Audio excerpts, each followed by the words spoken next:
Allora,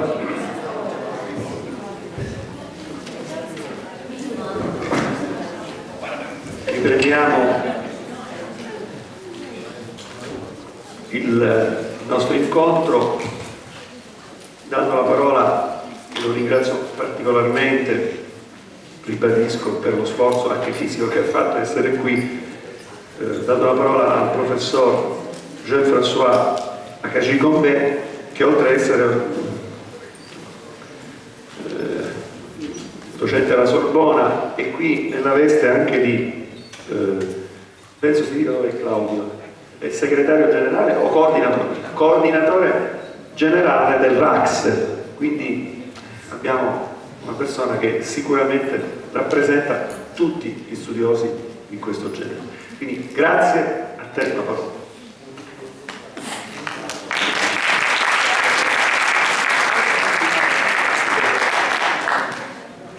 Merci beaucoup, chers collègues. C'est un plaisir tout particulier pour moi d'être ici. D'abord, je commence par m'excuser de ne pas parler italien. Je parlerai en français et j'espère que je n'irai pas trop vite pour la traduction. Non, un peu plus fort, s'il vous plaît. Un peu plus fort. D'accord, merci. Sì, saluto a tutti i colleghi, è felice di essere qui e vi darà delle informazioni relative alla carta, secondo quello che è anche il ruolo da lui svolto. Je me réjouis particulièrement de cette matinée et de cette journée parce que cette journée s'inscrit aussi dans le cadre des activités du réseau académique sur la Charte sociale européenne, dont la section italienne est sans doute l'une des sections les plus actives aujourd'hui. Questa mattinata si iscrive in seno a quelle che sono le attività d'Ateneo dell'Università legate alla Carta europea e l'Università di Reggio Calabria si iscrive nel numero di quelle che si occupano di tale problema. J'en profite pour saluer le président du Comité européen des droits sociaux, Giuseppe, qui a été pour beaucoup dans la mise en place de cette section et qui continue à suivre ses travaux. J'en profite aussi pour remercier Antonino et puis Melania et tous les collègues d'ici qui m'ont accueilli très très chaleureusement. Il y a un avantage à avoir ce que j'ai au pied. Saluta il presidente della sezione e tutti coloro che sono qui intervenuti. Sintetizzo un po' perché mi ha un attimo ho perso qualcosa, chiedo scusa. Alors, je dois vous parler de la Charte sociale européenne et des autres instruments européens de protection des droits de l'homme et des rapports entre ces différents instruments. Devo parlarvi della Carta europea e degli altri strumenti di protezione dei diritti dell'uomo e dei rapporti che intercorrono tra gli stessi. C'est un sujet qui est particulièrement complexe et c'est un sujet qui est particulièrement important pour la Charte sociale européenne dans le contexte où nous sommes. È un argomento particolarmente importante per la Carta sociale europea nel contesto in cui ci troviamo. Mais parce que le sujet est important, je vais m'efforcer de parler de la manière la plus simple possible pour me faire comprendre, parce que les enjeux sont importants. Poiché si tratta di un argomento molto importante, cercherò di parlare in modo chiaro e più semplicemente possibile al fine di essere ben compreso. D'abord, c'est un vrai sujet. Pourquoi c'est un vrai sujet? Parce que nous sommes aujourd'hui en Europe, d'une manière générale, en droit dans un univers de la complexité. È un vrai sujet. C'est un sujet d'actualité parce que le droit, dans l'espace européen, a fini par construire de la complexité. Ok, d'accordo. Si tratta di un soggetto attuale, è vero, proprio perché il diritto nella complessità europea ho perso l'ultimo pezzo. Vous pouvez répéter la dernière phrase, la dernière partie? De la complexité juridique. Della complessità giuridica. Les juristes que vous êtes savent qu'il y a complexité à chaque fois qu'à une situation donnée, à un fait donné, il y a plusieurs règles de droit qui sont susceptibles de s'appliquer. Da giuristi quali siete sapete che rispetto a una situazione data la complessità è maggiore quanto più le regole da applicare sono numerose e sono tante. Or, c'est le cas en ce qui concerne les droits sociaux, même si, initialement, l'instrument privilégié des droits sociaux, c'est la charte. O il caso per quanto riguarda il diritto sociale, alors je vous demande une chose, non, je vous demande une chose, comme je n'ai pas la possibilité de traduire tout ce que vous dites, je vous demande de vous interrompre petit à petit et je vais en traduction simultanée. Pour moi, c'est mieux. Parfait, parfait. D'accord, pardonnez-moi. On reprend ça. Ok. On reprend ça.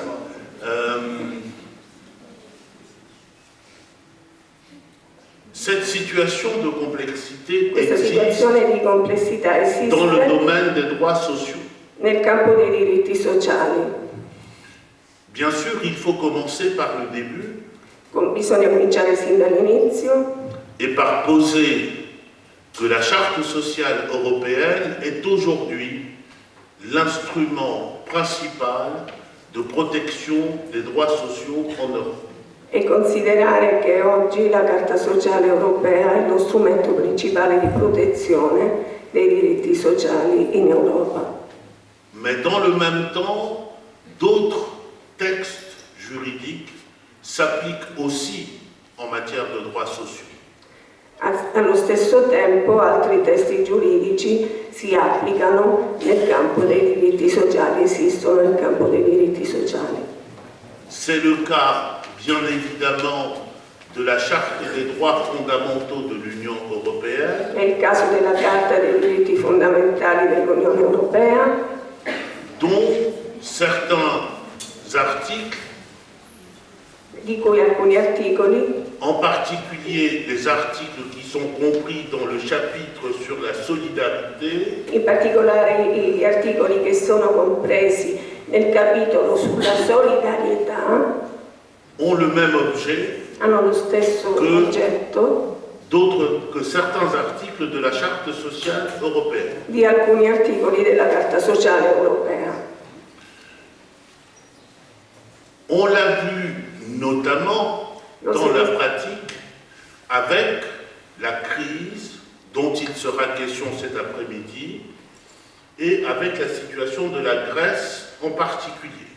Lo si è visto soprattutto con la crisi, argomento di cui si tratterà nel pomeriggio, e in particolare con la situazione della Grecia, riguarda la situazione della Grecia. Dans cette situation de la Grèce, la question s'est posée de savoir quelles étaient les règles que l'on allait appliquer entre la Charte des droits fondamentaux de l'Union européenne e la Charte sociale européenne. Per quanto riguarda la Grecia, il problema che si poneva di conoscere, di sapere quali erano le regole tra la Carta Sociale Europea e la Convenzione Sociale Europea. Sì. Je disais donc que les croisements, les recoupements sont évidents entre la Charte sociale européenne et la Charte de l'Union européenne, la Charte des droits fondamentaux. Credo che i punti di contatto, gli incroci siano evidenti tra la Carta sociale europea e la Carta europea dei diritti fondamentali. Mais la question des rapports de la Charte sociale européenne ne s'arrête pas là. Ma la questione dei rapporti della Carta sociale europea non si ferma lì. La question se pose aussi aujourd'hui en rapport avec la Convention européenne des droits de l'homme. La questione si pone oggi nei rapporti con la Convenzione sociale europea dei diritti dell'uomo.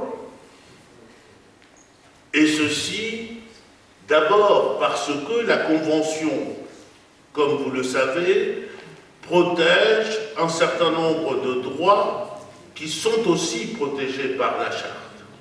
E ciò in virtù del fatto che la Convenzione protegge un certo numero di diritti che sono anche protetti dalla Carta. C'est le cas en particulier de l'article 4 de la Convention qui interdit le travail forcé. È il caso dell'articolo 4 della Convenzione che proibisce il lavoro forzato. Et surtout, c'est le cas de l'article 11 qui protège la liberté syndicale. Ed è il caso dell'articolo 11 che protegge la libertà sindacale. Or, depuis une vingtaine d'années, la jurisprudence de la Cour européenne des droits de l'homme est venue étendre le domaine de rencontre entre la Convention et la Charte. Da una ventina di anni la giurisprudenza sociale europea ha allargato quelli che sono i rapporti tra la Convenzione e la Carta. On peut signaler par exemple toute la jurisprudence relative à l'article 1er du protocole numéro 1. Si può segnalare tutta la giurisprudenza relativa all'articolo 1 del protocollo primo, qui concerne notamment les droits de protection sociale et notamment le droit à la sécurité sociale, che riguarda soprattutto il diritto di protezione sociale e quello sulla sicurezza sociale, et les questions de pension, de retraite, éventuellement même de rémunération. e anche il problema delle pensioni ed eventualmente quello delle remunerazioni. On a vu, et j'arrêterai ici les exemples, on a vu aussi une jurisprudence très intéressante apparaître récemment sur la base de l'article 8 sur le droit à la vie privée. Giurisprudenza interessante è apparsa di recente relativa all'articolo 8 che parla della vita privata, che tratta la vita privata. Une jurisprudence qui, à partir de la vie privée, en arrive à développer des éléments de protection du droit au travail. Una giurisprudenza che partendo dalla vita privata arriva a sviluppare elementi di protezione relativi al diritto al lavoro. Et enfin, j'avais annoncé que c'était la fin des exemples, mais enfin, il y a notamment avec un arrêt de 2014, E c'è soprattutto il rapporto a un decreto del 2014. Sentenza, ok. oui, Pardon. l'arrêt Vilnius contre Norvège, La sentenza avec un arrêt, avec Ok, un arrêt, ok. avec un arrêt qui vient sur la base, là encore, de l'article 8, che nasce sulla base dell'articolo 8, pose dans le cadre de la Convention européenne des droits de l'homme pone nel quadro della Convenzione europea dei diritti dell'uomo la protection de la sécurité et de la santé des travailleurs. la protezione della sicurezza e della salute dei lavoratori. Nous sommes donc aujourd'hui dans cette situation où, à un objet donné, à une situation donnée, il y a des normes, des règles juridiques qui viennent de la Charte des droits fondamentaux de l'Union et de la Convention européenne des droits de l'homme. Ok, allora ci troviamo nella situazione in cui riguarda un determinato argomento, norme derivano sia dalla Carta che dalla Convenzione che il trattato, ok, les diritti dell'uomo. Il est donc important de se poser la question de la manière dont on ordonne ces dispositions. È importante dunque porsi il problema di come si ordinano queste disposizioni. Les organisateurs de la conférence nous ont proposé une règle qui est que cet ordonnancement se fait à partir de la charte sociale. C'est l'intitulé. Gli organizzatori della conferenza ci hanno dato come regola di base che tutto ciò si fa, questa organizzazione si realizza a partire dalla Carta sociale.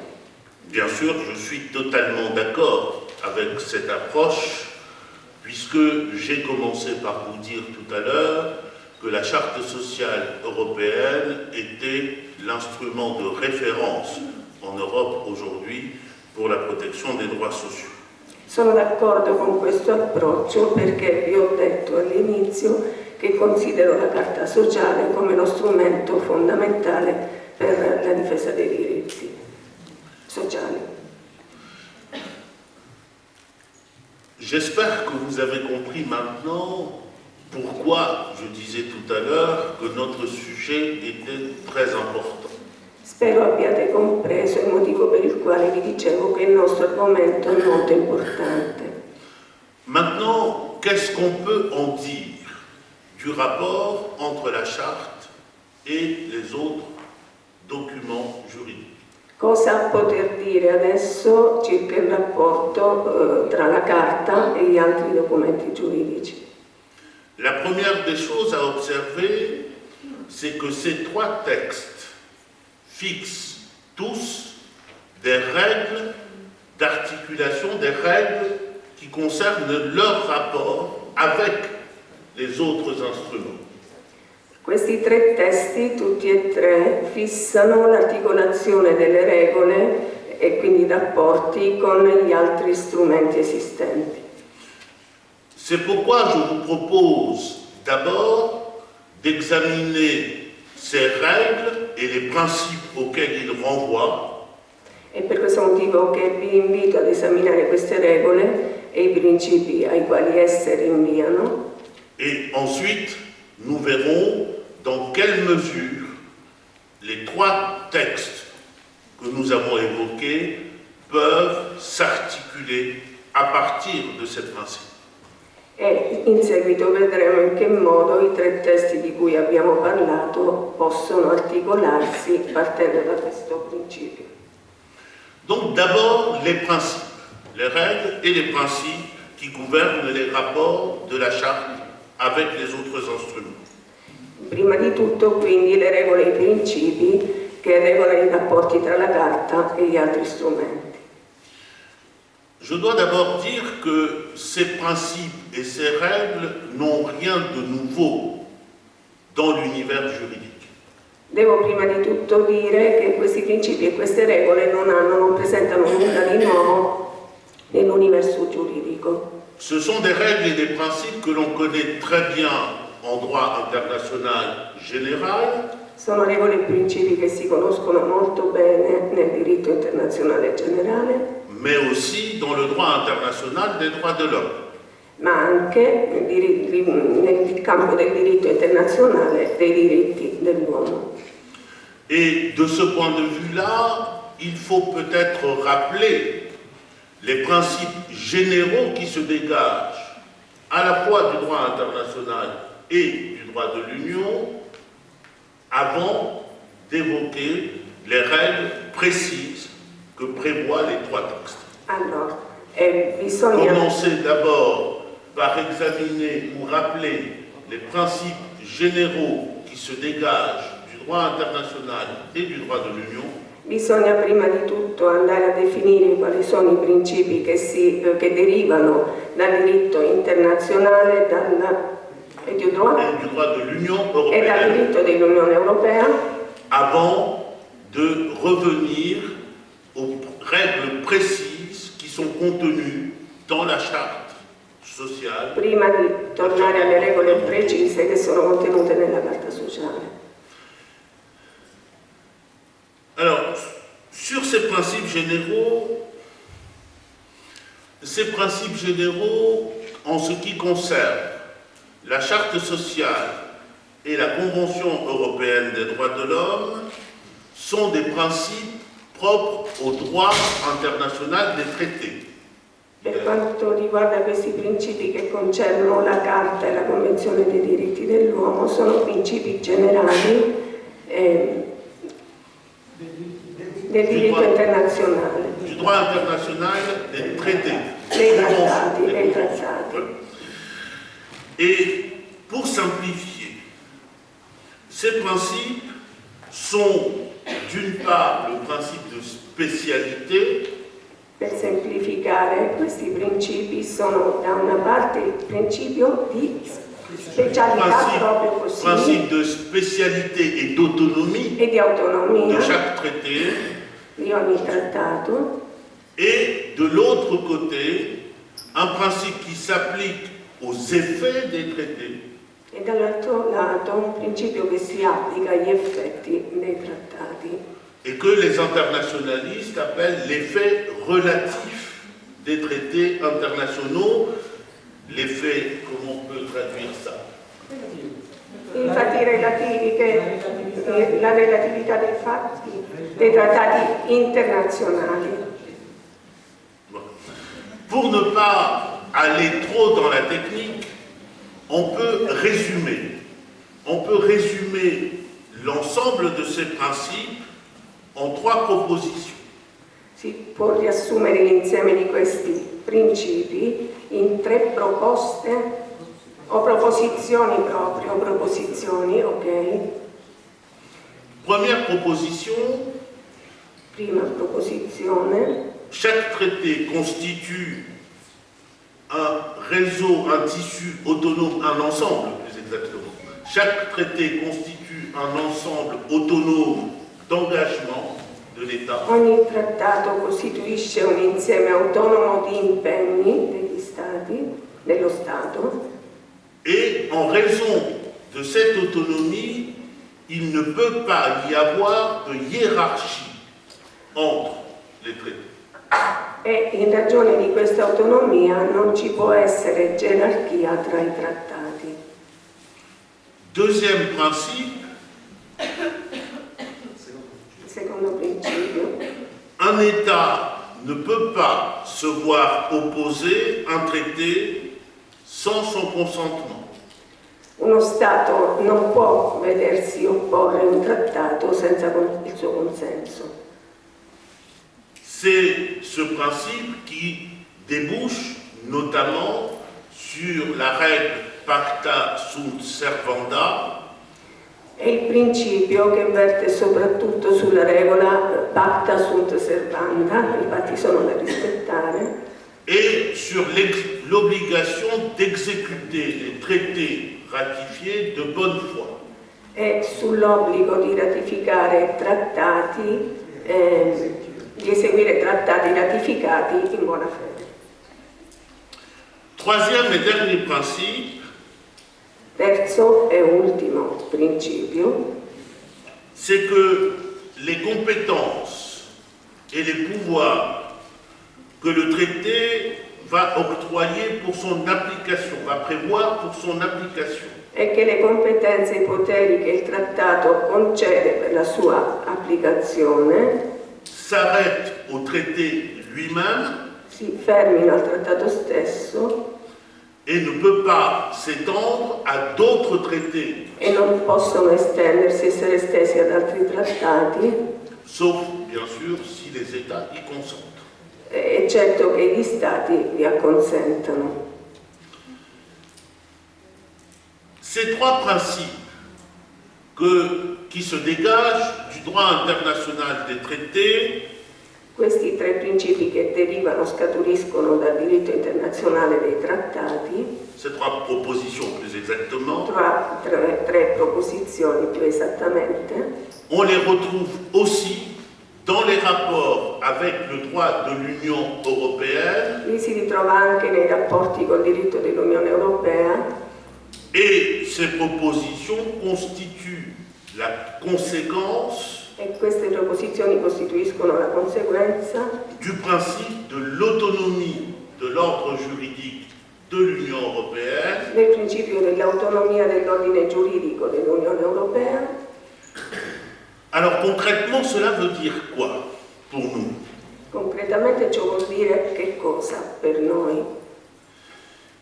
Cela veut dire que la Charte sociale européenne est autonome par rapport à la Convention européenne des droits de l'homme, Ciò vuol dire che la Carta Sociale Europea è autonoma rispetto alla Convenzione, mais aussi par rapport à la Charte des droits fondamentaux de l'Union européenne. anche in rapporto alla Carta dei diritti fondamentali dell'Unione Europea.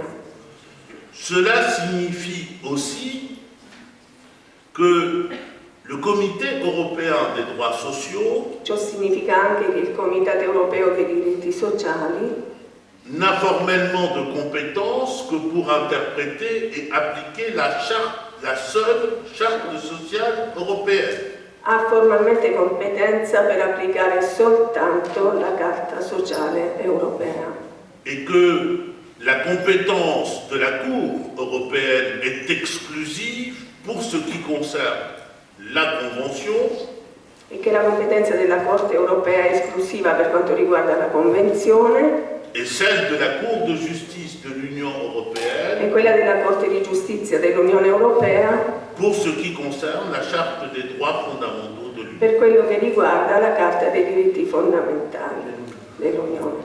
Voilà en quelque sorte les prémices qui se dégagent, prémices généraux, qui se dégagent du droit international et du droit de l'Union. Ecco le premesse che scaturiscono dal diritto internazionale e dal diritto dell'Unione. Avançons un peu et essayons d'être plus précis que prévoient les textes. E andando un po' avanti cerchiamo di essere più precisi su ciò che il testo prevede. D'abord la Charte sociale européenne. Prima di tutto la Carta Sociale Europea, C'est dans le texte normalement les extraits. Vous devez les avoir dans le texte que je vous ai envoyé. là, Oui. À la page 2. alla page 2, je crois. 2 ou 3. 2. de principe du rapport classique. Voilà, c'est le grand B. C'est règle énoncée, Règle énoncée, voilà.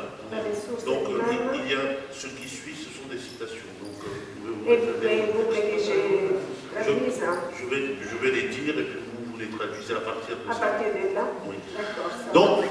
en ce qui concerne la Charte sociale européenne, c'est l'article H de la Charte révisée, dont je vous demande la traduction parce que D'accordo, c'est d'accordo. important. Per quanto riguarda la Carta Sociale, l'articolo H rivisitato, lo leggo in italiano, relazioni tra la Carta. Ok? Relazioni tra la Carta e il diritto. Le disposizioni della presente Carta non pregiudicano le norme di diritto interno e dei trattati, convenzioni o accordi bilaterali o multilaterali che entreranno in vigore e che potrebbero essere più favorevoli per le persone tutelate. Convenzione, vado avanti. Convenzione europea dei diritti dell'uomo. L'articolo è il 53. No? J'ai un lettre. Là, c'est la Charte sociale européenne. Ok. Nous avons une disposition qui est équivalente dans la Convention européenne des droits de Abbiamo l'homme. una disposizione equivalente nella Convenzione europea. C'est l'article 53 de la Convention Ok, l'articolo 53 della Convenzione C3B. Oui, s'il vous plaît.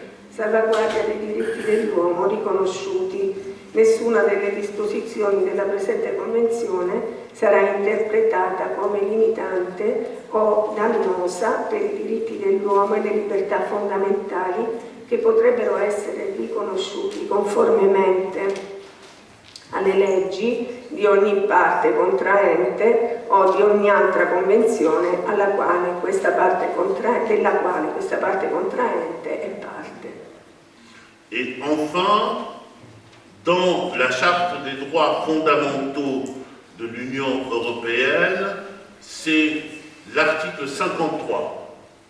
53. L'article 53 e nella Carta dei diritti fondamentali dell'Unione Europea l'articolo 53, mais là, vous m'avez donné les 52. Là, il y a les 52. Mais juste derrière, il y a le 53. On laisse tomber le 52. Portata interpretazione dei diritti e dei principi? Ok. Nella misura in cui la presente Carta contiene diritti corrispondenti a diritti garantiti dalla Convenzione Europea di salvaguardia dei diritti dell'uomo e delle libertà fondamentali, il loro senso e la loro portata sono gli stessi di quelli che conferisce loro la detta Convenzione. Questa disposizione non crea ostacolo a ciò che il diritto dell'Unione accorda, a ciò che il diritto dell'Unione accordi una protezione più estesa. E il niveau di protezione aussi o no? No. Alors, Ma è chiaro di che stiamo parlando? Parlo ai ragazzi. Articolo 53, articolo H, che dicono cose abbastanza vicine o simili delle tre carte.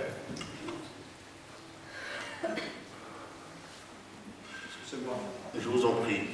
Le principe, ce que nous avons à retenir de ces dispositions, c'est d'abord qu'il pose l'autonomie de chaque texte par rapport aux autres. Ciò che dobbiamo ritenere di questa proposizione è che pone l'autonomia di ogni testo in rapporto agli altri, mais aussi que comme règle d'articulation, ma anche che come regola d'articolazione ces différents articles posent un principe très important dans le droit des droits de l'homme, questi diversi articoli impongono un problema molto importante, un principio molto importante nell'articolazione dei diritti dell'uomo, que certains appellent le principe de faveur, che alcuni chiamano principio di favore, ou le principe de l'application de la norme la plus favorable, o il principio dell'applicazione della norma più favorevole. et donc c'est à partir de là qu'il Partendo da lì, faut imaginer les articulations possibles e partendo da lì, entre la Charte sociale européenne et les autres textes. è partendo da lì che bisogna immaginare le articolazioni possibili dalla Carta sociale europea agli altri testi. Alors, quelles sont les pistes qui ont été imaginées, suivies par le Comité européen des droits sociaux notamment, Quali pour sono cela? le piste che sono state immaginate o seguite dal Comitato europeo soprattutto dal Comitato europeo dei diritti sociali? Il y a d'abord eu, dans un premier temps, une tentative.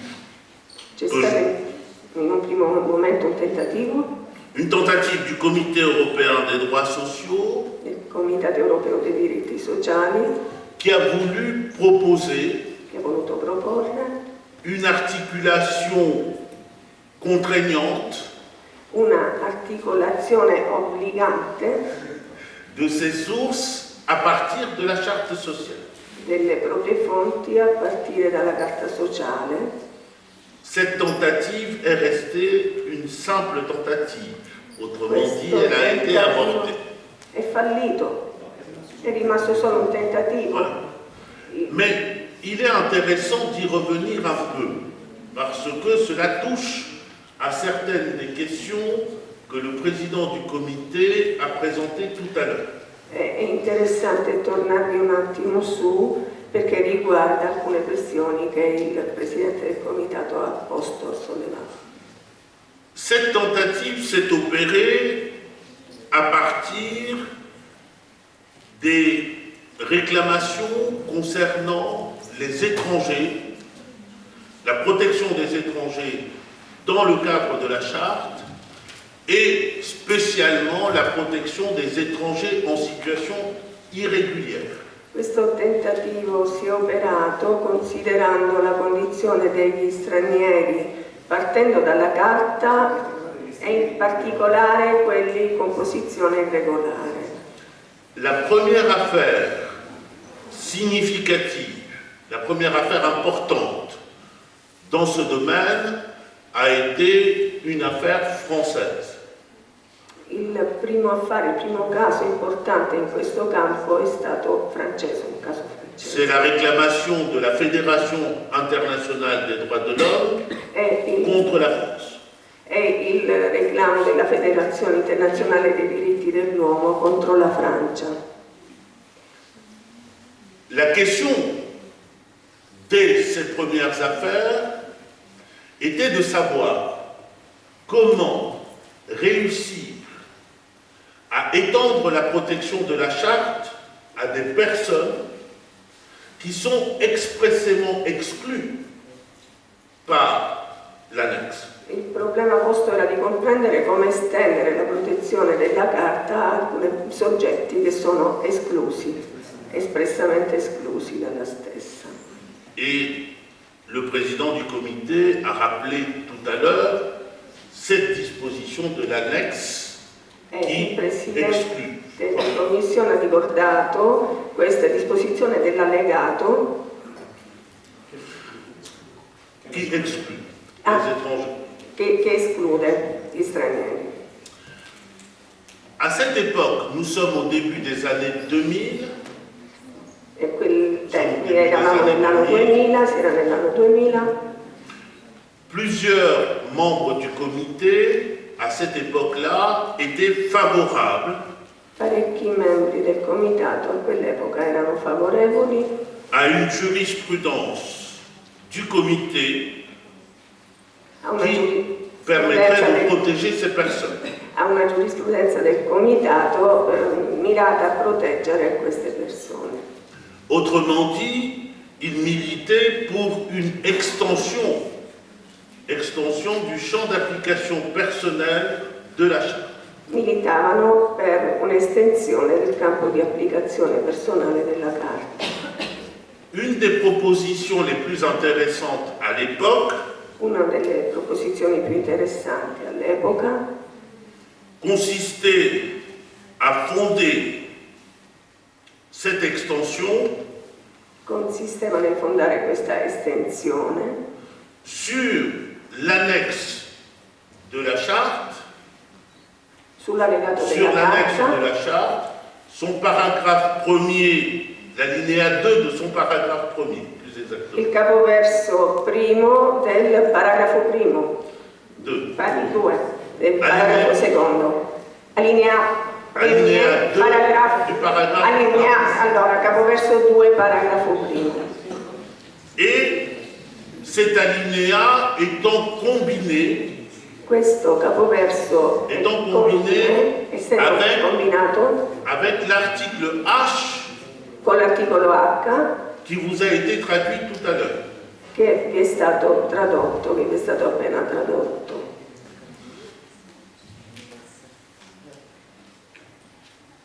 L'idée qui était simple mais qui était puissante à l'époque, mais avec laquelle je n'étais pas d'accord. Mais L'idea che era semplice e potente all'epoca, con la quale non ero d'accordo, l'idée était la suivante: era la seguente: à chaque fois qu'un État prévoit une protection en droit national ou dans un traité international supérieur à la protection offerte par la Charte, ogni volta che uno Stato prevede una protezione superiore, nazionale superiore a quella prevista dalla Carta, cette protection s'appliquerait questa en protezione vertu de la Charte si applicherebbe in virtù della Carta et le Comité européen des droits sociaux serait compétent pour en juger. e il Comitato europeo dei diritti sociali sarebbe competente nel giudicare.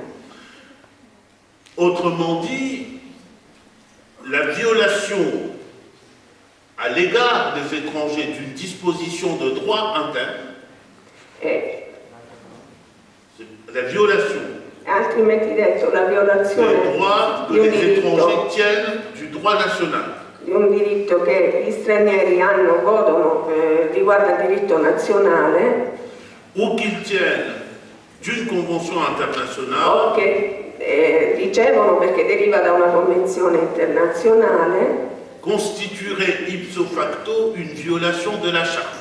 costituirebbe ipso facto una violazione della Carta. Alors, cette interprétation a été abandonnée, mais je tenais à y revenir parce que c'est sans doute la manière la plus forte qu'on ait imaginé des interactions entre les instruments. Questa interpretazione è stata abbandonata, ma ci tenevo a riproporla proprio perché la considero come la più forte tra le proposte nei rapporti tra documenti. Mais ce résultat, enfin, ce résultat de l'imagination Questo è il risultato ou du raisonnement dell'immaginazione più che del ragionamento n'a été atteint è stato raggiunto soltanto que grâce à une interprétation très contestable, à mon avis, che grazie a un'interpretazione contestabile secondo me des dispositions de la Charte. delle disposizioni della Carta.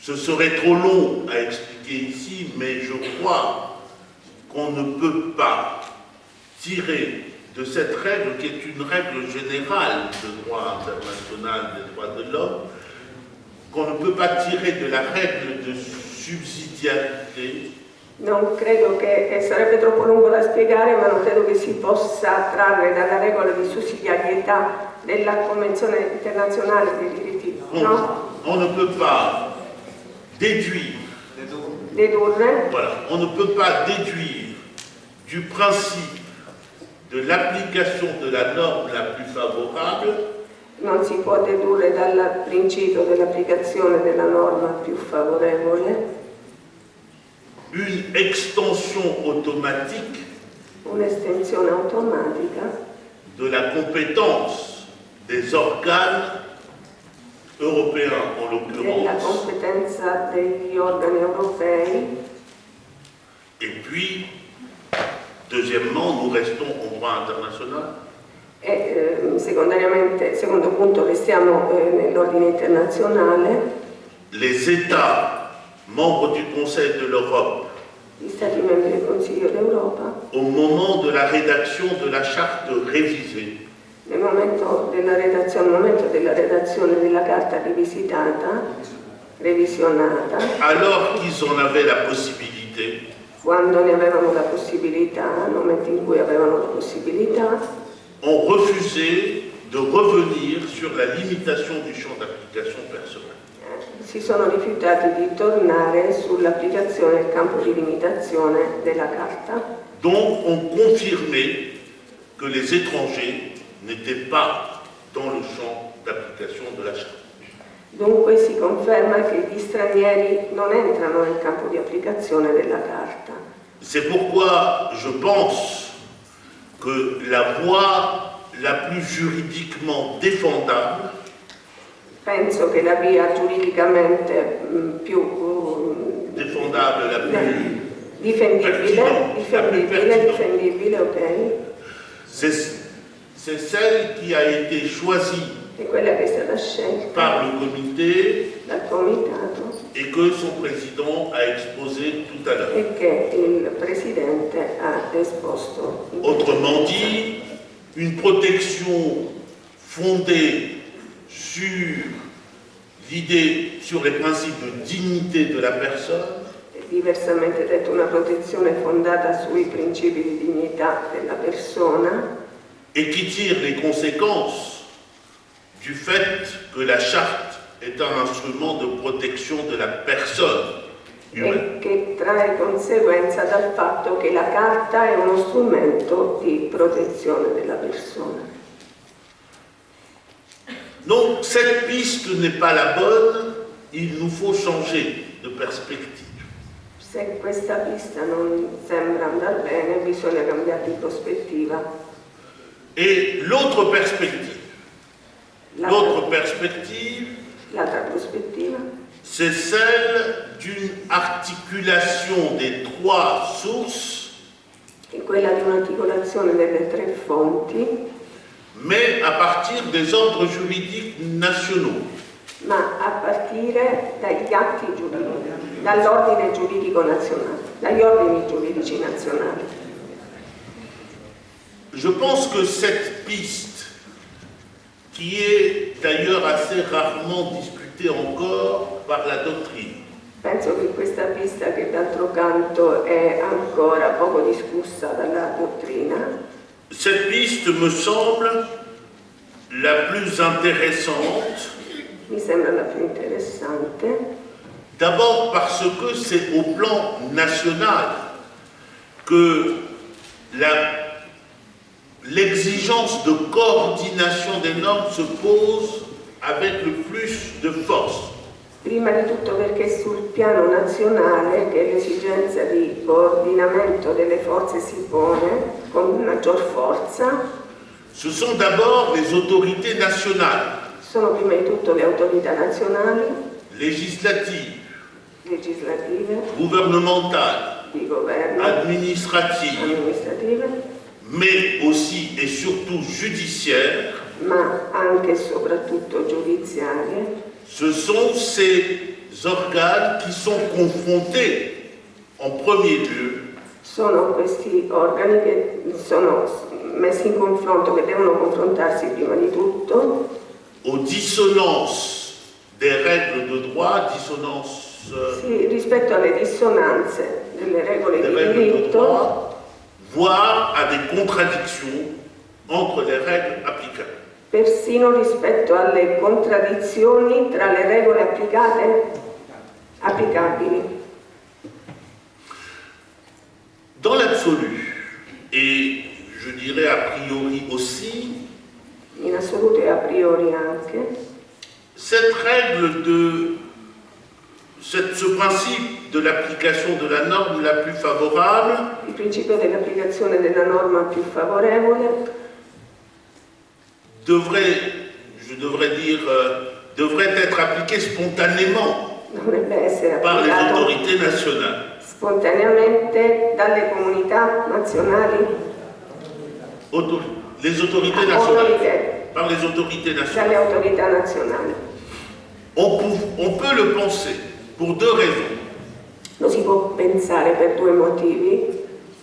La première raison, c'est que c'est l'État lui-même Prima ragione è che lo Stato stesso qui a pris tous ses engagements.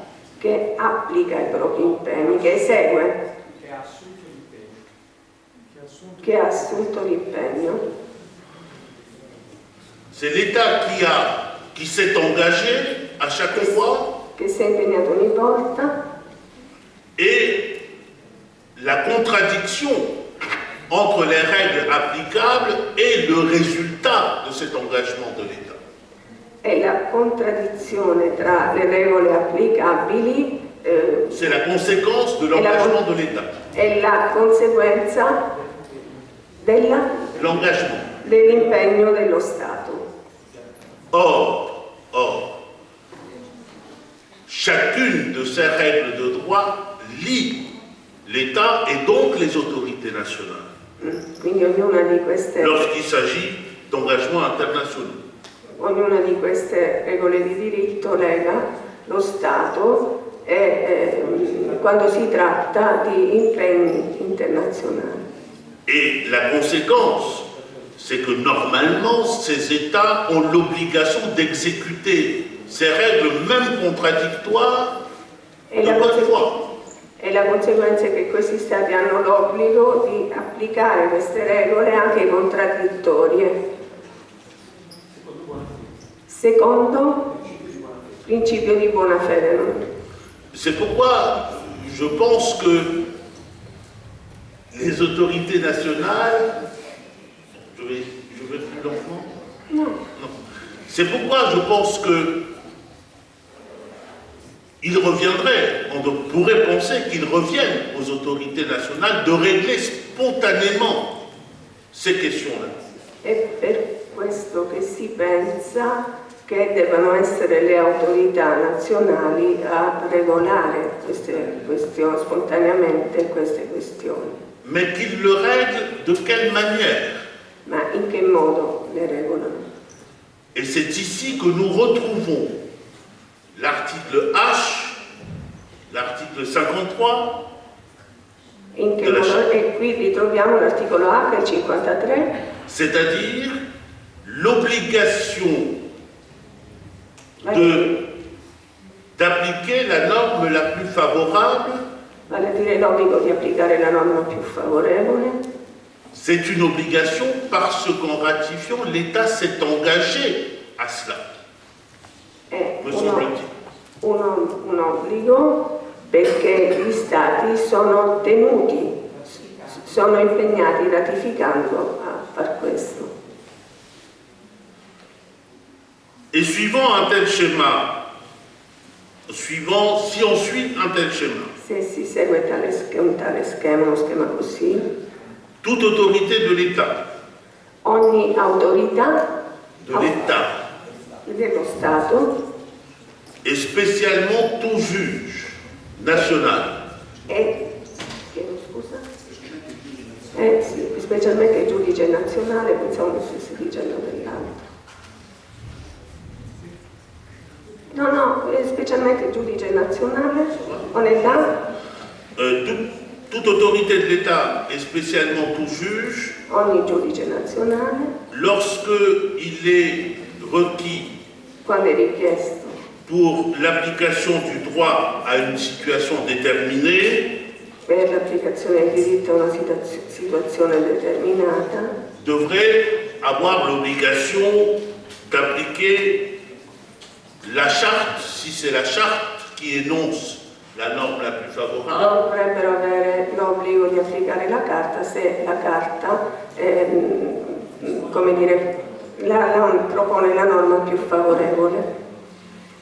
et ou un autre instrument, si cet autre instrument propose un niveau de protection supérieur. O un altro strumento se questo strumento propone un livello di protezione superiore.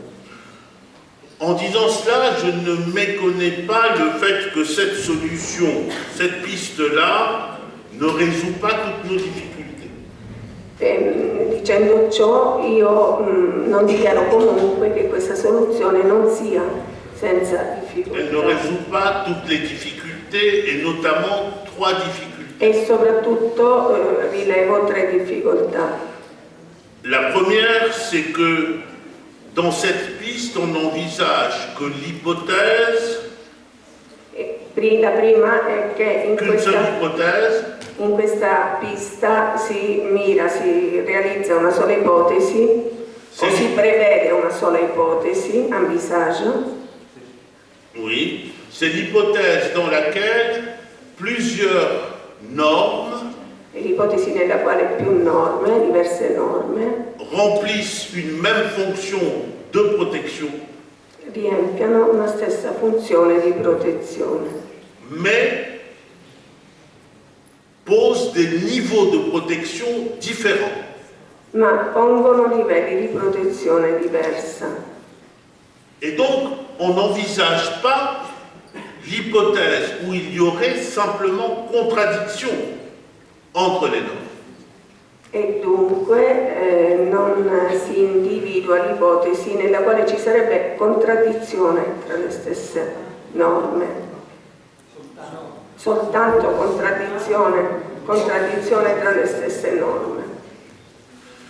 La deuxième difficulté qui n'est pas résolue par notre proposition, par la piste que j'ai évoquée, La seconda possibilità che non è contemplata dalla risoluzione che ho evocata, c'est que, à supposer même que le juge national ait l'obligation d'appliquer la norme la plus favorable, è che il giudice nazionale abbia l'obbligo di applicare la norma più favorevole. donc à supposer, Dunque bisogna supporre, si, prenons par hypothèse, supponendo, voilà, à supposer qu'il en soit ainsi, ce juge et le droit interne ne se voient pas imposer l'obligation corrispondante de sanctionner l'obligation. questo giudice e il diritto interno non si vedono corrispondere l'obbligo di sanzionare. Et d'ailleurs, aujourd'hui, je vais formuler autrement. À supposer qu'il en soit ainsi, cette obligation-là n'est de toute façon pas sanctionnée dans les ordres juridiques internes. Supponendo che sia così, questa obbligazione non è sanzionata negli atti giuridici interni, non è sancita negli atti giuridici interni. Autrement dit, on peut même se demander si obligation il y a pour le juge interne. Ci si può anche chiedere se obbligo c'è per il giudice interno. Et puis, la dernière difficulté me semble la plus importante. L'ultima difficoltà mi sembra la più importante. C'est que le schéma que j'ai développé tout à l'heure Che lo schema che ho sviluppato est un schéma qui peut se concevoir dans des états monistes, è uno schema che può concepirsi in stati monisti, où le droit international s'applique par lui-même, in cui il diritto internazionale si applica grazie a se stesso, per se stesso, immediatamente, et où le juge e national in cui il giudice nazionale est juge ordinaire è il giudice ordinario du droit international. del diritto internazionale. De telle sorte que dans cette piste, si cette piste aboutit, In modo tale che se questa pista sfocia in qualcosa, si realizza, le résultat il risultato sera une disparité d'application du principe de la norme la plus favorable sarà una disparità di applicazione del principio della norma più favorevole sur le continent européen. sul continente europeo. On en revient donc à l'exigence qui me semble... Oui. Ah, il faut le dire. Bon. Donc, la raison de cette disparité, c'est qu'il y a, comme l'Italie, des ordres juridiques dualistes. E la ragione di questa disparità è che, come in Italia, esistono ordini giuridici, ordinamenti dualistici. Dualistes dans lesquels Nei quali? Le droit international ne s'applique pas immédiatement Nei quali il diritto internazionale non si applica immediatamente et dans lesquels le juge e nei quali il giudice est chargé de l'application du droit interne è incaricato dell'applicazione del diritto interno qui introduit les instruments internationaux. che introduce gli strumenti internazionali. Donc, il me semble qu'à partir de là, l'exigence pour avoir une uniformité d'application, c'est de revenir au niveau européen. Mi sembra dunque che l'esigenza per avere uniformità di applicazioni è tornare a livello europeo. Et ici, pour terminer, E qui per terminare, per finire, je pense qu'il y a des pistes, cette fois-ci non pas des pistes, mais il y a des solutions tout à fait intéressantes penso ci siano soluzioni interessanti qui sont développées par le Comité européen des droits sociaux che sono sviluppate dal Comitato Europeo dei Diritti Sociali et qui répondent à cette question-là. e che rispondono a questa domanda. Comment, à partir des ordres juridiques internes, Come, partendo dagli ordini giuridici interni, on peut assurer l'articulation de la charte si può assicurare l'articolazione o l'organizzazione, l'articulation de la charte l'articolazione della sociale Carta Sociale avec la Convention con la Convenzione et avec la charte des droits fondamentaux. e con la Carta dei diritti fondamentali. Et sur ce point, je vous invite, les étudiants qui sont ici, à lire une décision capitale Su du questo comité. punto invito gli studenti presenti a leggere una decisione capitale Une décision capitale du Comité européen des droits sociaux, del Comitato Europeo dei Diritti Sociali. c'est la décision qu'on appelle habituellement la décision anti-Laval. È la decisione che si chiama abitualmente decisione anti-Laval. C'est une décision du 3 juillet 2013 È una decisione del 3 luglio 2013. Je ne cite pas les parties parce que ça va être compliqué. C'est une décision de 2013 où la question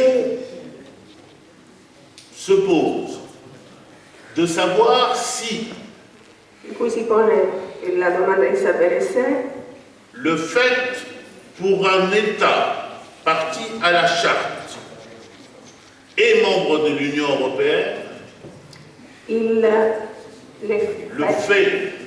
fatto sì, per uno Stato qui est à la fois parti à la charte che è al tempo stesso et membre de parte l'Union della européenne, Carta e membro dell'Unione Europea, voilà. Si le fait pour cet État se il fatto per questo Stato de respecter le droit de l'Union européenne di rispettare il diritto dell'Unione Europea entraîne nécessairement comporti necessariamente respect de la charte sociale européenne. il rispetto della Carta Sociale Europea. C'est une question qui se pose, que les États posent au comité depuis longtemps. È una questione, una domanda che gli Stati pongono al Comitato da tempo. C'est une question qui s'est posée aussi dans le cadre de la Convention européenne des droits de l'homme. È una questione che si è posta anche nel quadro della Convenzione dei diritti europei dell'uomo Et qui a été réglée par un arrêt fameux, l'arrêt Bosphorus, e che è stata regolata da una sentenza famosa, la sentenza Bosphorus l'arrêt Bosphorus de 2005, del peut-être. 2005.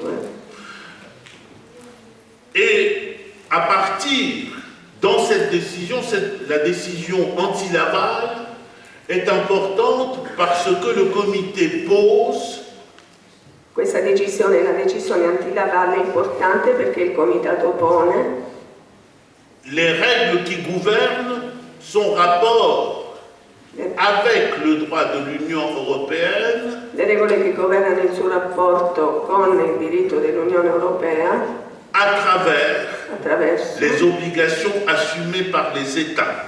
attraverso gli obblighi assunti dagli Stati.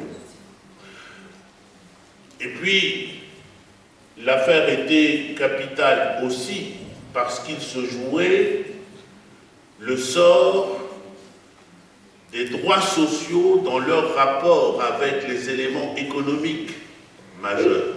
E l'affare era capitale perché si giocava il ruolo dei suoi rapporti con gli elementi economici, con gli affari economici, tra la carta sociale.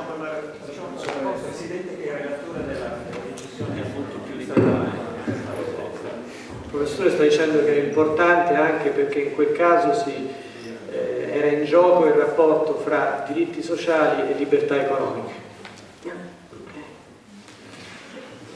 Parce que, il est peut-être même très très court, il faut rappeler qu'en 2007, la Cour de justice de l'Union européenne a rendu 2 décisions, dont la décision de Laval. Nel 2007 la Corte europea ha emesso 2 decisioni, di cui una è la Laval, la decisione Laval. La décision Laval. À la suite d'un mouvement social très dur, d'une grève, qui a été déclenchée dans les ports de Suède. In seguito a un movimento sociale, uno sciopero molto forte che si è scatenato nei porti della Svezia. Grève déclenchée en réaction à la décision d'un opérateur de transporter son activité vers les pays baltes. Sciopero scatenato in seguito alla decisione di un operatore di spostare la propria attività nei Paesi Bassi. Baltici. Question, est-ce que le droit d'action, est-ce que la grève, en tant que droit social fondamental, doit néanmoins être considéré comme une restriction ou comme une entrave? E lo sciopero, in quanto diritto fondamentale, può essere considerato come una restrizione o come un impedimento? Je pose mal la question. La question est la suivante. Est-ce que la grève est un droit social fondamental Lo sciopero è un diritto sociale fondamentale ou une mesure qui entrave l'exercice d'une liberté économique du marché? Una misura che impedisce l'esercizio di una libertà economica Du marché, c'est-à-dire la liberté d'établissement, vale a dire la libertà di stabilimento. voilà. Et la réponse de la Cour de justice était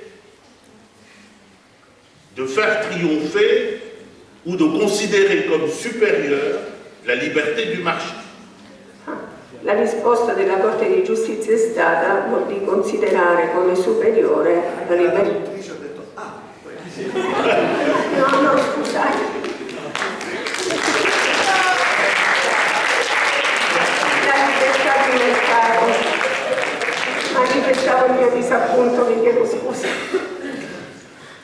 La conséquence de l'arrêt Laval La conseguenza della sentenza Laval a été que la Suède a engagé è stata che la Svezia ha engagé une modification de ses lois. ha avuto come conseguenza una modifica delle proprie leggi. In Svezia la conseguenza che si è determinata è stata la modifica delle proprie leggi, delle leggi del paese. Pour être conforme avec l'arrêt de la Cour. Per essere conforme con la sentenza Laval. Ok. Et c'est précisément, ce sont précisément les dispositions modifiées Sono precisamente le disposizioni modificate qui sont traduites devant le Comité européen des droits sociaux, che sono state tradotte davanti al comitato, che sono portate davanti sono al portate. comitato europeo dei diritti sociali, et il est demandé au comité de dire si ces nouvelles dispositions sont conformes à la charte. e si chiedeva al comitato di dire se queste disposizioni sono conformi alla carta. Le comité répond que non, Il comitato risponde di no, considère donc qu'il y a violation de la charte, considerando dunque che c'è violazione della carta, mais surtout, et c'est là-dessus que je voudrais finir, soprattutto, e poi vorrei finire su questo argomento, le comité envisage l'hypothèse d'une équivalence il comitato prevede l'ipotesi di un'equivalenza. Comment expliquer ça le plus simplement possible? Parce que... Oui. Oui, le rapporteur est là, à côté de moi, c'est pour ça que... Alors, le comité, pour la première fois, pose ou énonce sa position Per la prima volta il comitato enuncia la sua posizione par rapport à la règle d'équivalence des protections in rapporto alla regola di equivalenza delle protezioni qui avait été adoptée auparavant par la Cour européenne che era stata adottata precedentemente dalla Corte europea à l'égard du droit de l'Union, riguardo al diritto à l'égard du droit de l'Union européenne. riguardo al diritto dell'Unione Europea. Selon cette règle de l'équivalence des protections, Secondo questa regola l'equivalente delle protezioni, le respect du droit de l'Union européenne, il rispetto dei diritti dell'Unione Europea, sauf violation particulièrement caractérisée de la Convention, le respect eccetto violazione particolarmente evidente della Convenzione, le respect du droit de l'Union emporte respect de la Convention européenne des droits il de l'homme. rispetto dei diritti dell'Unione comporta il rispetto dei diritti della Convenzione. Et donc la Cour admet La Corte ammette, que la Cour de justice de l'Union européenne la Corte di Giustizia dell'Unione Europea assure une protection des droits fondamentaux assicuri una protezione dei diritti fondamentali qui est équivalente à celle qu'assure la Cour de Strasbourg.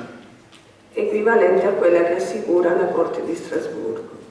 Et pour sa part, dans la décision anti-Laval, Nella decisione anti-Laval le comité va poser comme affirmation que il Comitato pone come affermazione che il n'y a pas d'équivalence de protection, non c'è de niveau equivalenza. de protection. Non c'è equivalenza di livello di protezione. Il n'y a pas présomption par conséquent de niveau, en présomption de respect de la charte Non c'è presunzione di rispetto della Carta, dès lors que l'on a respecté le droit de l'Union, tale che si debba rispettare il diritto dell'Unione, pas de présomption générale, mais examen au cas par cas, e quindi non una pretesa generale, ma un'analisi caso per caso. et donc dans ce système-là, en l'absence de présomption générale, In questo sistema, in assenza di presunzioni generali, l'élément, je dirais non seulement déterminant, mais l'élément directeur, l'elemento direttore, l'élément directeur permanent et la référence absolue en termes de protection reste la charte. e il riferimento assoluto in termini di protezione rimane la Carta.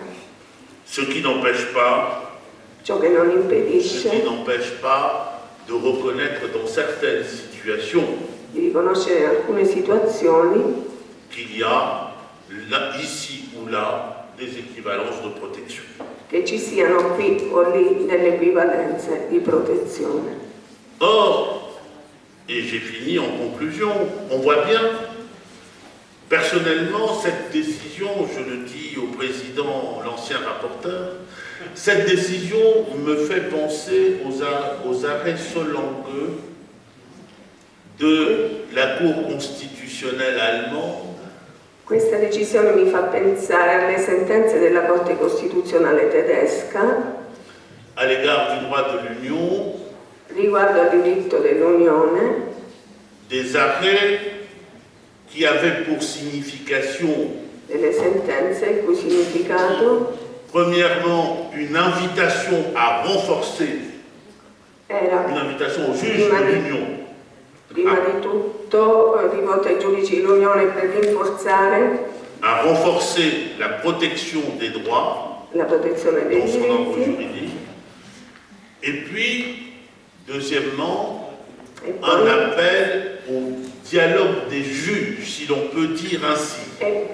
secondariamente, in secondo punto, l'appello al dialogo tra i giudici e dialogo dei giudici. Or, précisément, avec ce dialogue des juges, Precisamente con questo dialogo dei ou cette giudici, exigence de dialogue des juges, o questa esigenza di dialogare dei giudici, on s'aperçoit que la solution à notre problème de désordre normatif ci si rende conto che la soluzione per il nostro problema di due ordini, rapporti désordre normatif normativi, ne peut pas être seulement Non une può solution juridique. non può essere soltanto una soluzione giuridica.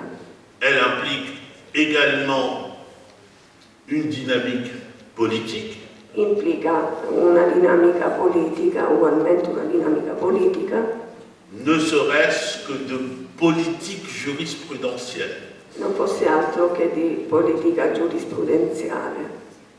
Et c'est ici que je m'arrête en me réjouissant que nous soyons à présent dans ce processus, avec le processus de Turin, Mi fermo qui, nous soyons dans cette dynamique felicitandomi che ci troviamo qui in questo processo di Torino. et je finirai en remerciant de la manière la plus chaleureuse ma traductrice parce que c'était Je très vous difficile. remercie bien pour la patience que vous avez démontrée à mon égard, mais comme je vous l'avais dit,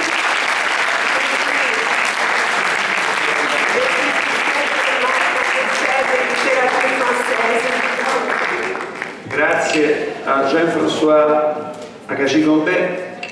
La sua relazione sostanzialmente integra perfettamente, secondo me, quanto ci ha detto prima il professore Balmisano. Grazie alla dottoressa Marra che molto generosamente e gentilmente, pur non avendo, è chiaro, una formazione giuridica, si è prestata molto gentilmente a questa traduzione che per chi non ha una base giuridica non era molto semplice. Grazie ancora a tutti. C'è spazio ancora un po' per un dibattito, se qualcuno vuole intervenire. Prego. Si avvicini qui. Anzi, può anche andare. Non c'è microfono.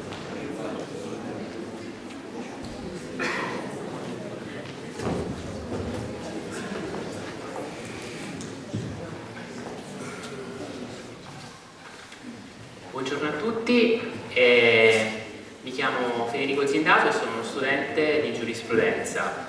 Innanzitutto ringrazio la cattedra di diritto pubblico e di diritto pubblico comparato per questo confronto e in particolar modo il professore Giuseppe Palmisano et Akaci-Gombet. Merci professeur pour votre dissertation et aussi pour consolider les relations entre la France et l'Italie. Je suis très content de ça. E la mia domanda però, sarà brevissima, rivolta al professor Palmisano, perché parto dai presupposti delle criticità di questo documento. Innanzitutto la sensibilità, una poca sensibilità, come abbiamo già visto, da parte della dottrina e non solo da parte della giurisprudenza, anche nella maggior parte dei manuali di diritto internazionale il riferimento alla carta molto spesso è confinato nelle note. E poi la seconda criticità è il fatto che tutto il meccanismo è profondamente denso di un profondo processo politico, nel senso in tutto questo l'impegno politico per la realizzazione di questi presupposti è molto forte. E mi ha colpito in particolar modo l'affermazione: le decisioni non sono sentenze, quindi si parla di decisioni in questo caso, non di sentenze. E la mia domanda è: dobbiamo tentare di rafforzare questo maggiore processo giuridico e spostarci sempre più dall'asse politica all'asse giuridica? Lei ha parlato in particolar modo che ci sono delle riforme in corso sul processo di follow-up e quindi mi interesserebbe sapere qual è la possibilità effettiva di concretizzazione di queste riforme. Ringrazio tutti per l'attenzione. Grazie. Ci sono altri interventi? Abbiamo pochi minuti, ma se ci sono altri interventi approfittatene ora. Nessuno? E allora io, prima di far rispondere il nostro... Oh, prego, prego. È un nostro dottorando. Si presenti. Sono Luca Costanzo, Ok, dottorando al primo anno all'Università Mediterranea. E la mia domanda riguarda l'attuazione della Carta Sociale nell'ordinamento interno. Mi è venuto in mente che potrebbe essere anche plausibile a livello logico non soltanto l'idea di un'attuazione della Carta attraverso l'interposizione normativa, quindi in maniera analoga a quanto avviene per la CEDU, ma anche questo sulla base del fatto che lo Stato costituzionale, l'ha detto lei professor Spadaro, è sempre più uno Stato giurisdizionale, cioè uno Stato in cui le fonti sono fonti giurisdizionali, cioè le sentenze ad esempio possono assumere la forma di fonte. Questo ad esempio è stato conclamato per quel che riguarda le sentenze della Corte Costituzionale, ma in generale il fatto che la sovranità si esprime sempre più meno discrezionalmente ma attraverso procedimenti. Forse un'altra via per realizzare l'attuazione delle carte sovranazionali dei diritti nell'ordinamento interno e quindi nei procedimenti in cui si esplica la sovranità nello Stato costituzionale giurisdizionalizzato è quello che rileva sulla base del principio del giusto processo, cioè ciò che sovrintende la giurisdizionalizzazione della sovranità è certamente il diritto del giusto processo, e il giusto processo ha un'ampia valenza semantica che ricomprende anche la presa in considerazione di tutte le carte giuridiche che possono rilevare una decisione in concreto. E questo, combinato disposto con l'obbligo di motivazione, comporta che ogni decisione del giudice, potrebbe comportare che ogni decisione del giudice debba fare riferimento alla presa in considerazione nella decisione della Carta Sociale Europea o di altre carte sovranazionali e della motivazione per la quale essa non è stata, diciamo, contemplata contenutisticamente la decisione, cioè è stata esclusa, perché lei parlava appunto di omissione di presa in considerazione della Carta Sociale, quindi non soltanto la possibilità di prendere in considerazione ma poi di smentire i fatti. Probabilmente l'applicazione del principio del giusto processo potrebbe comportare anche la sanzionabilità di questa omissione in gradi successivi della giurisdizione. Non so se sono stato chiaro, se è una domanda.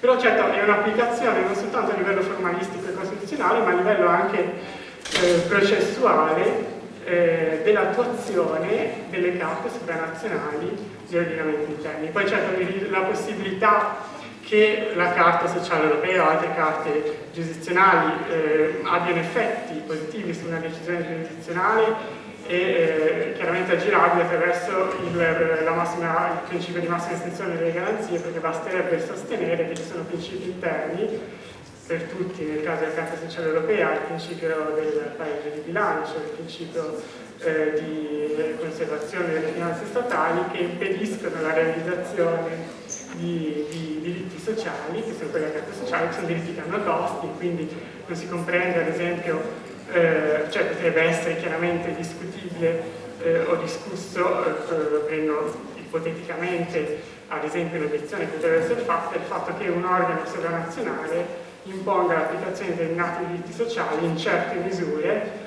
a degli stati che dovrebbero conservare una propria sovranità, ma che hanno ratificato, certo.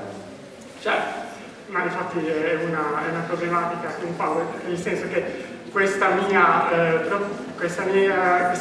che mi è venuta in mente potrebbe essere tranquillamente aggirata da altri meccanismi motivazionali. Però questo non so quanto sia.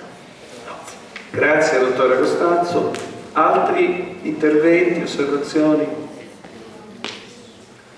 Bene, prima di dare la parola però ai due nostri graditissimi ospiti e relatori, cederei la parola al direttore del Dipartimento per un saluto al professor Manganaro, che è arrivato, come avevamo detto, si era scusato che poteva arrivare solo tardi, ma mi sembra giusto che il professor Manganaro...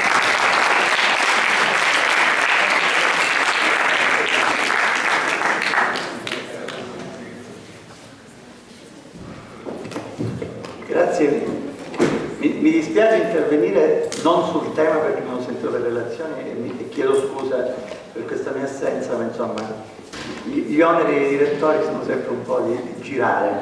Intanto ringrazio i colleghi delle cattedre costituzionali e diritto comparato che organizzano sempre iniziative importanti e significative e ringrazio soprattutto i nostri ospiti, tra virgolette, ma essendo un'università nessuno è ospite degli altri, diciamo, l'università è una casa comune.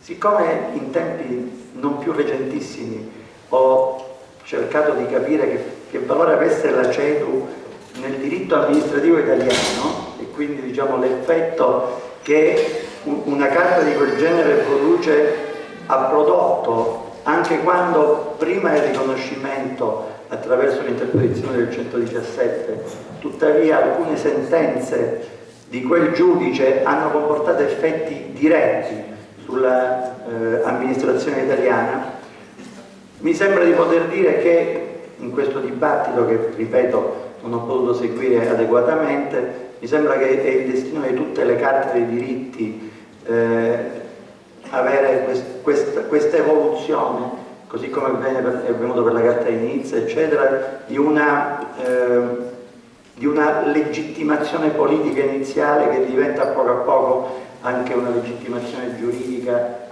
a riconoscere diritti e a imporli anche agli stati che l'hanno sottoscritta. Così come è avvenuto per la CEDU, come dire, le amministrazioni nazionali, cose delle quali non mi interesso, non si discostano più da alcuni precedenti giurisprudenziali della CEDU e già questo è stato un effetto. Sebbene la CEDU, come le altre corti sovranazionali, decidono su un singolo caso concreto, è vero anche che da quel momento in poi le amministrazioni si adeguano a quel principio e dunque se la Corte afferma che non si può aprire la lettera del soggetto sottoposto al 41 bis quando viene mandata alle organizzazioni internazionali di tutela dei diritti umani, pur se non c'è una regola precisa su questo punto, la sentenza giurisprudenziale e il principio giurisprudenziale impone alle amministrazioni di farlo, dunque c'è un effetto a volte non immediatamente percepibile delle sentenze delle carte e delle carte dei diritti sovranazionali, ma sicuramente è il destino a cui sarà anche volta la Carta sociale. Ringrazio per la vostra partecipazione e seguirò ora le risposte alle interessanti questioni che sono state poste.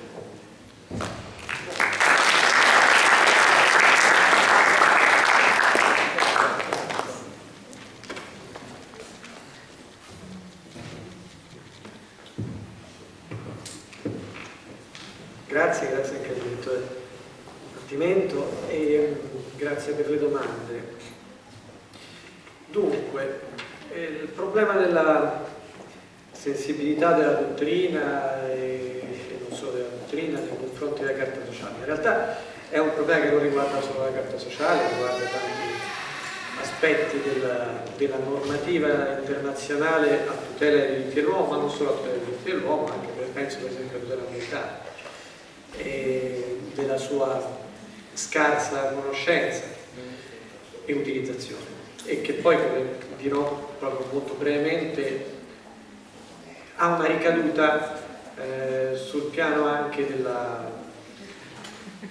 del ruolo della Corte Costituzionale e della rilevanza del trattato dal punto di vista dell'utilizzazione che ne fanno i giudici.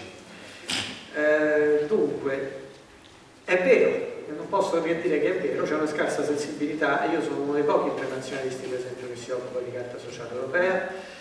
Tenete presente che non è che si può aspettare di trovare nei manuali di diritto internazionale riferimenti a tutti i trattati.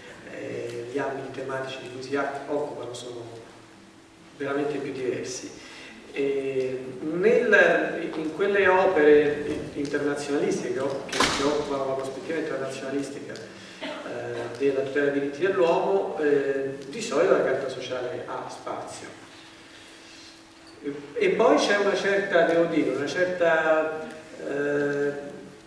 scarsa confidenza degli internazionalisti, anche adesso un po' meno, ma fino a poco tempo fa anche dei costituzionalisti, con l'ambito dei diritti sociali, almeno in paragone, diciamo, in confronto, in rapporto con i diritti civili e politici, che è un po' un retaggio culturale della nostra accademia, questo conta. Poi per quanto riguarda la dimensione politica, questo è anche qui una riflessione che riguarda non solo la Carta Sociale Europea, ma tanti altri trattati, soprattutto a tutela dei diritti dell'uomo. La dimensione politica è fondamentale se per politico si intende che quello che è importante è l'azione da parte degli Stati. L'azione da parte degli Stati intesi come persona internazionale, non solo come apparati interni in cui è organizzata la collettività nazionale o comunque in un certo ambito. Ed è molto, non si può prescindere dalla dimensione politica, nel senso che senza la dimensione politica l'efficacia del rispetto di certi strumenti internazionali non si avrebbe. Come dicevo prima, quando ho fatto l'intervento, il campo dei diritti sociali è un campo che in realtà, che non solo per motivi di costi, ma per tanti altri motivi, per il quale non conviene agli Stati di puntarsi reciprocamente il dito contro, perché è molto probabile che poi il dito sia puntato contro chi lo ha puntato. E per questo c'è una molta ritrosia da parte degli Stati a esporsi nel insistere con altri Stati affinché rispettino meglio i diritti sociali. Per quanto riguarda poi, ecco, aggiungo una cosa: attenzione a non dare troppo valore all'ambito giuridico formale, nel senso, io ho parlato di decisioni che non sono sentenze, ma se poi andiamo a vedere gli effetti concreti che queste hanno, soprattutto che cosa succede nel caso non vengano rispettate le sentenze della Corte europea dei diritti dell'uomo o le decisioni del Comitato europeo dei diritti dell'uomo, la differenza diventa minima. Nel senso, che cosa succede se uno Stato non rispetta la Convenzione europea dei diritti dell'uomo? Che cosa succede se uno Stato non si conforma alla sentenza della Corte europea dei diritti dell'uomo? Poco o niente. Che è la stessa cosa che accade con il Comitato dei diritti sociali e la Carta Sociale Europea, sul piano almeno sul piano più internazionale della pressione reciproca degli Stati, della pressione delle organizzazioni internazionali sullo Stato e così via. Diverso il discorso se si passa sul piano interno, perché effettivamente, e qui dipende dal modo in cui viene recepito lo strumento internazionale, qui si passa, diciamo, al controllo da parte del giudice nazionale come giudice naturale e giudice ordinario di quello strumento, in questo caso internazionale, e allora le cose cambiano, perché è chiaro che le sentenze della Corte europea dei diritti dell'uomo, anche in Italia, in alcuni citati ancora di più, hanno molta più rilevanza e si fanno molta più strada e riescono a incidere molto di più, a cambiare la prassi dello Stato, anche la legislazione, oltre che a risolvere il caso specifico e concreto. Quindi è da questo punto di vista che si può fare di più per quanto riguarda la Carta sociale, così come tanti altri trattati internazionali. Prima si parlava della Carta sociale, quindi ovviamente si dice speriamo che per la Carta sociale succeda lo stesso che è successo, che sta succedendo per la Convenzione europea, che non si limiti attraverso il 117 a dare rilevanza solo alla Convenzione europea, ma anche alla Carta sociale. Quindi, ma sapete quanti sono i trattati ratificati dall'Italia multilaterali, oltre che quelli bilaterali? Ma sono tantissimi.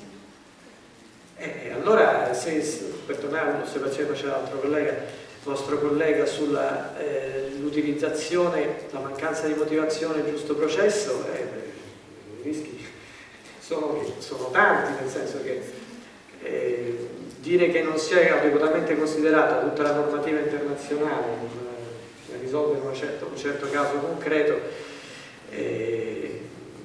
non so, qui lascio la parola però apre la porta a un grosso problema. E un'ultima cosa che voglio dire riguarda il follow up delle decisioni del comitato. Ho fatto cenno a alcuni cambiamenti. Ci sono dei cambiamenti in corso, sono già cominciati quest'anno, nel 2015. In che cosa consistono essenzialmente? Che gli stati che hanno accettato la procedura dei reclami collettivi, quei 15 stati che hanno accettato la procedura dei reclami collettivi,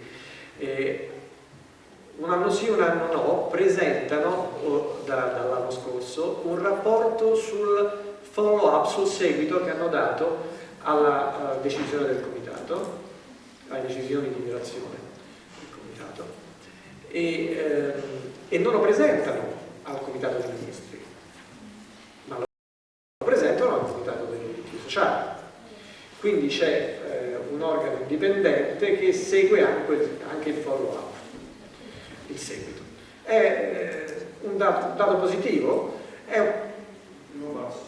sì, è un primo passo che poi dal punto di vista delle conseguenze concrete non so che cosa porterà, è presto anche per dirlo, ma sicuramente, diciamo, quantomeno è il merito di tenere sotto i riflettori ancora, sotto i riflettori dell'opinione pubblica, ma soprattutto dell'analisi di un organo indipendente, un caso specifico, questo sì.